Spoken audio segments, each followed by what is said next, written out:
ИИМдин кызматкери $4000 пара алып жаткан жеринен кармалды. Видео.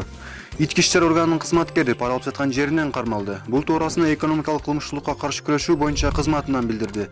Ички иштер органынын кызматкери маселени оң жана чечүү үчүн $4000 пара талап кылган. Бул боюнча башкы прокуратура 310-берененин 2-пункту пара алуу боюнча кылмыш ишин козгоду деп айтылат маалыматта. Ал эми 270 000 пара берген жаранды 1-Май райондук соту иштерге бүткөнгө чейин камакка алды.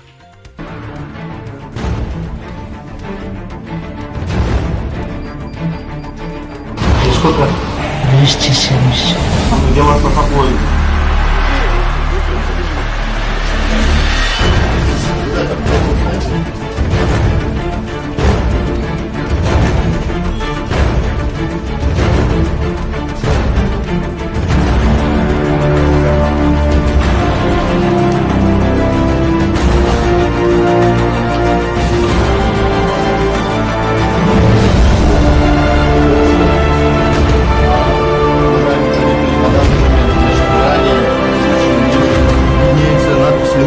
Карандаша в виде слова взятка.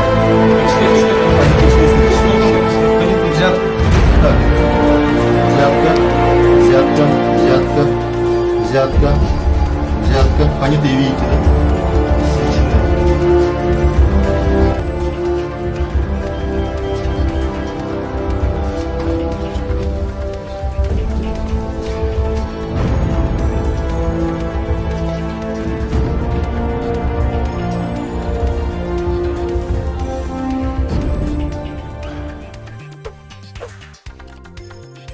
Ошто 75 жаштагы апасын сабаган адам камакка алынды.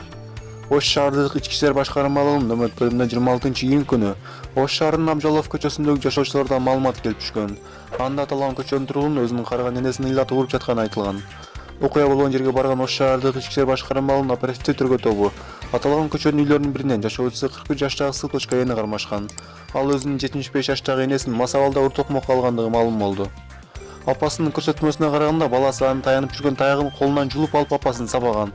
Жыгылып калган учурда таяк менен муунтуп өз апасынын таягы менен мойнунан муунтуп акча таап берсең болбосо өлтүрөм деп коркуткан. Жабыркаган эне Ош облустук ооруканага жеткирилген. Энесин урган жаран мурда өзгөчө оор кылмыш үчүн адам өлтүрүү жаза күнөтүнөн өтөп келген. Кечээ күнү Ош шаардык соту кармалган жарандын баш коргоо чарасын карап, аны 1 ай абакка кармоо чечимин чыгарды.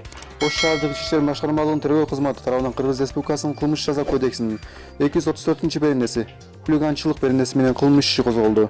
Жабырлануучу энеге берилген соттук медициналык экспертизанын жыйынтыгынан соң кылмыш ишинин беренеси өзгөрүлүшү мүмкүн. Туман КЖ каналына жазылып, акыркы болуп жаткан жаңылыктардан кабардар болуңуздар. Биз менен бирге болуңуздар. Эскерте кетсек, биздин канал 85 000 подписчик болгондон жабылып кетти. Бизди түшүнүү менен кабыл алып, ушул каналга жазылгандарга рахмат.